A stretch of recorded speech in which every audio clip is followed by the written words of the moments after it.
Obrigado primeiro pelo convite, é sempre bom ver a casa cheia. Vamos falar um pouquinho sobre o metformina, acho que a grande maioria do pessoal aqui já tem alguma informação sobre isso, e falar de alguma coisa nova que é o mioinositol. Então a primeira coisa é a seguinte: eu não tenho nenhum conflito de interesse, não vou vender nenhuma medicação, nem tenho nenhuma relação com a empresa farmacêutica. Segunda coisa é que no final dessa aula eu gostaria que vocês tivessem uma ideia dos mecanismos de ação de ambas as drogas, como utilizado e quais os efeitos esperados para vocês poderem decidir isso para o paciente de vocês. Então, a primeira coisa que a gente precisa falar um pouco é sobre o ovário policístico, sobre o diagnóstico. Nós temos 3 consensos, cada um desses consensos aceita um tipo de fenótipo diferente, e a gente voltou um pouco atrás e hoje a gente continua usando Rotterdam 2003 como o melhor consenso diagnóstico para o ovário policístico. Isso fica como uma mensagem para vocês, para a gente poder, porque ele é o que pega o maior número de fenótipos, então vai favorecer vocês no diagnóstico. Mas nós não viemos aqui para falar sobre isso. Para eu poder explicar para vocês como vai funcionar as medicações que a gente vai falar, preciso que vocês entendam um pouquinho de como é que como acontece o ovário policístico. Em especial, eu vou falar do ovário. Então, todo mundo já viu essa foto. Isso aí é a teoria das 2 células da teca e da granulosa. Normalmente, o LH, ele se liga no seu receptor, na célula da teca, entra o colesterol, vira a nitrostenediona, que ela passa para a célula da granulosa, pela ação do FSH, da molécula do FSH, fazemos estradiol, uma parte entra para dentro do folículo, a outra cai na circulação, e aí a gente tem todos os efeitos do estradiol esperado. O que acontece no ovário policístico? Você tem 2 situações. Ou você tem uma hipersecreção do LH, e quando você tem essa hipersecreção do LH, o que acontece? Você tem mais ação do LH, então o LH vai converter mais colesterol em androstenediona, só que essa androstenediona, quando cair em direção à célula da granulosa, ela não vai ser convertida, porque não tem FSH o suficiente para isso. O que vai acontecer? Você vai ter os efeitos sistêmicos dessa androstenediona. Vai formar estrona, testosterona, e você vai ter todas aquelas sintomatologias que a gente vê. Mas a hipersecreção do LH não é a principal causa que a gente tem para acontecer o ovário policístico, ou seja, para ter essa ativação no ovário. O principal é a resistência insulínica. Então, na maioria das vezes, o que acontece, você tem a tua célula do músculo, essa célula tem uma alteração de receptor, e essa alteração de receptor, normalmente o segundo mensageiro, faz com que você tenha resistência insulínica, você aumenta a produção de IGF-1, esse IGF-1 faz um sinergismo com o LH e faz exatamente o que a gente explicou anteriormente. Então, faz sentido a gente tentar tratar uma situação dessa. Primeira droga, que é a droga mais conhecida, é a metformina. Então, já é conhecida da gente há muitos e muitos anos.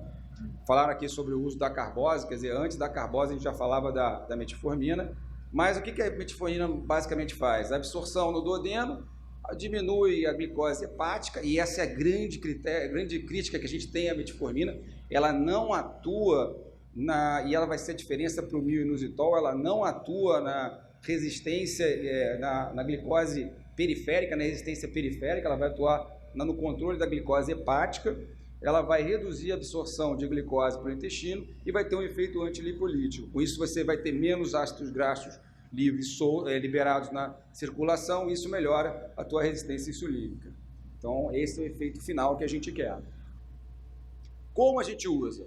Bom, a dose inicial, em geral, a gente começa com 500 miligramas, normalmente durante 2 semanas, porque ela vai ter os efeitos gastrointestinais, muito frequentes esses efeitos, ela pode ter náuseas, vômitos e até diarreia, e depois de 2 semanas você vai incrementando. Hoje a gente sabe que a dose que você começa a ter alguma melhora é entre 1,5 e 2 gramas de metformina dia. Uma dica que eu dou é sempre fazer a metformina à noite, antes de dormir e perto da alimentação.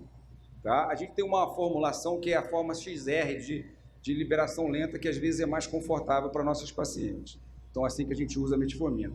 Mas o que a metformina não faz? A gente não pode usar a metformina como proteção endometrial, que é um dos riscos que a gente tem. Paciente com ovário policístico faz a ovulação, faz proliferação endometrial e tem maior chance de câncer. Então, só 50% dos pacientes que usarem metformina vão ter algum benefício em relação ao ciclo menstrual. e normalmente a partir de 6 meses. Ela pode ser usada para gente que faz reprodução humana para evitar as chances de hiperestímulo ovariano, está provado.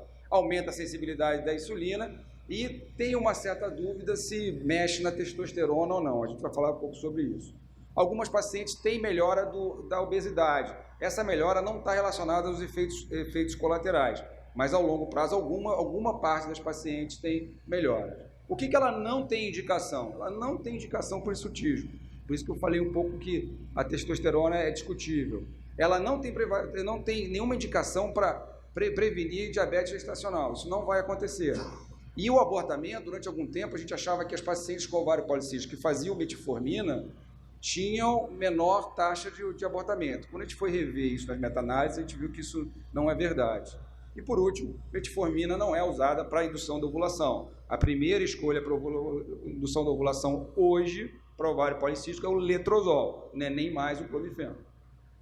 Então, como a gente vai tratar o ovário policístico, a primeira linha de escolha, se a paciente não quer engravidar, é usar os anticoncepcionais hormonais combinados. Essa é a primeira escolha. Ele vai dar proteção endometrial, ele vai reduzir o androgênio e o hirsutismo, primeira escolha. Segunda escolha, você pode usar o anticoncepcional só com progesterona, caso essa paciente não possa usar estrogênio, ou você vai usar a metformina. E aqui fica só uma dica.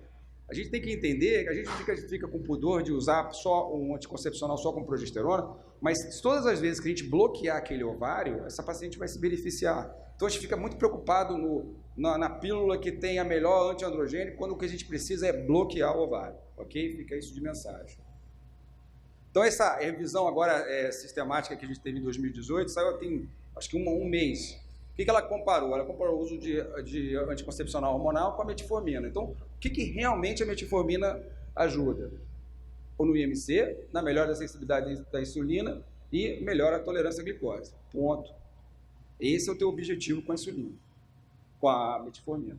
Ok? E o que é o mio-inositol? O mio-inositol já vem aí, sei lá, de 10, 15, 20 anos sendo investigado. Na verdade, o mio-inositol ele tem 9 isômeros, derivam da vitamina B12 e o que a gente mais usa são o mio-inositol e o dextiro-inositol.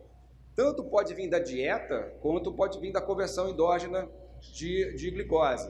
O que a gente sabe é que o mio-inositol está na presença da ativação do segundo mensageiro, tanto do FSH, quanto do DSH, quanto da insulina.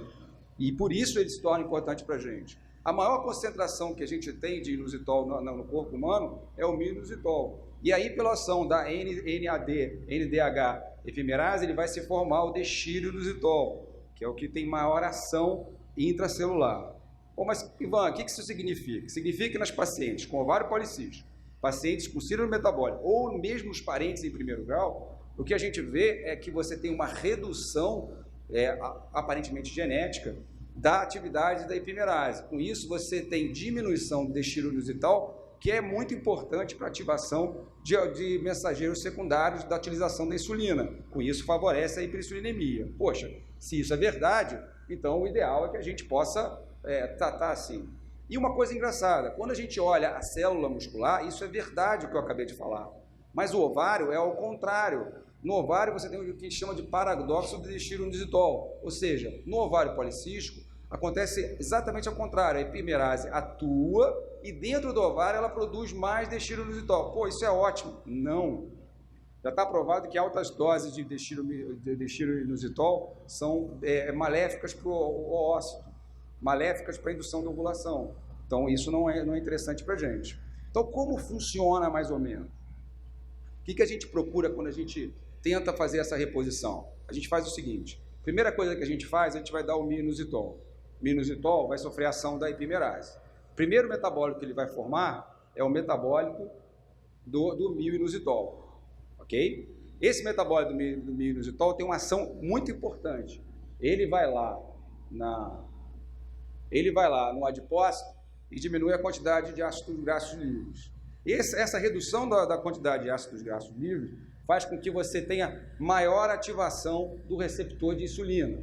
Ao mesmo tempo, o mio-inositol, quando tem ação da epimerase, eu já falei para vocês, ele vira o dextiro-inositol. O dextiro-inositol também aumenta a concentração dele intraplasmática. O que vai acontecer? você vai ter a insulina atuando mais. E, além disso, ele vai aumentar a ação do segundo mensageiro.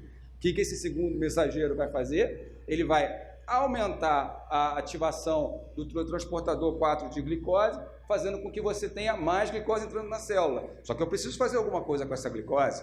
Eu já tirei ela do sangue, mas eu preciso fazer alguma coisa. Então, a glicose intracelular, ela vai começar por ação tanto do segundo mensageiro quanto do dextroinositol, aumentar a produção de glicogênio intracelular e vai queimar na forma de ciclo de Krebs. Com isso, no lado de fora, eu começo a ter menos glicose. Se eu tenho menos glicose, eu melhorei a resistência insulínica para ela.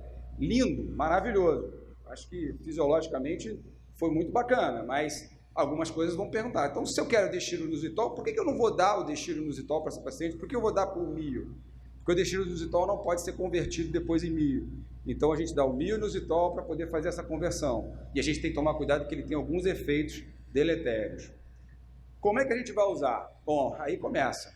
Eu fui atrás dos trabalhos para saber qual é a dose que a gente vai usar. Não existe consenso. Então, a dose ela pode variar de 1 mg de mio-inositol com 4 mg. Alguns trabalhos falam só de mio-inositol, outros associam o dextroinositol. Se você associa o dextroinositol, você tem que usar de 13 mg a 30 mg. Normalmente uma relação de 40 para 1, porque seria o esperado a relação de mio-inositol para dextroinositol no sangue e intracelular. Mas, por exemplo, no ovário é 100 para 1. Então, já não tem consenso. Qual o tempo de uso? No mínimo 12 semanas. A única vantagem é que não tem efeito colateral. Fica esquisito, mas a dose acima de 4 mg parece ter alguns efeitos, mas dose até 4 mg não tem efeitos relacionados. E o que a gente sabe dos trabalhos? Então, você tem uma revisão que começou em 2017, isso aqui é só uma revisão, tá? Ele falou que melhorava a insulina basal, o índice de Roma, SHBG, taxa de ovulação. Maravilha, maravilha. Eu vou parar de usar metformina. Aí você começa a pegar as meta-análises. Primeira meta-análise falou que não. Falou que ele vai melhorar basicamente a insulina. Uma leve melhora da testosterona, melhora da acne, mas não tem efeito na androstenediona e no SHBG só depois de 24 meses. Só que essa meta-análise tem algumas questões que eu não vou comentar aqui de metodologia. E aí a melhor meta-análise que tem saiu em setembro de 2017, que fala o seguinte: só melhora a insulina basal, o SHBG, o LH e o Roma. O resto não muda nada. Ainda assim, eles fazem uma crítica muito grande. Por quê? Porque a maioria dos trabalhos não eram consistentes. Então, o que acontece? Muitos deles diziam que eram randomizados e mostravam o método. Faziam duplo cego, mas não dizia qual era. Não dizia se você tinha dropout de paciente. Então, eles acabaram selecionando de 30 a 40 trabalhos, 9. E ainda assim, sempre falavam do resultado, falando, olha, os resultados são baseados em dados muito heterogêneos. Então, nesse momento, não há indicação ainda para se usar o mio-inositol. E aqui, vale dizer, precisa mesmo de trabalhos em que a dose seja a mesma, tipo de paciente seja o mesmo, para a gente poder decidir se vai poder utilizar ou não. O último slide que eu queria falar é o seguinte: eu mando um e-mail como uma mala direta uma vez a cada 15 dias sobre temas de ginecologia endócrina. Quem quiser receber é só mandar um e-mail para cá com o nome que eu mando. Tem mais de 500 pessoas, é bem pequenininho, sempre pouca coisa para vocês fazerem. Desculpa aí pelo tempo, obrigado.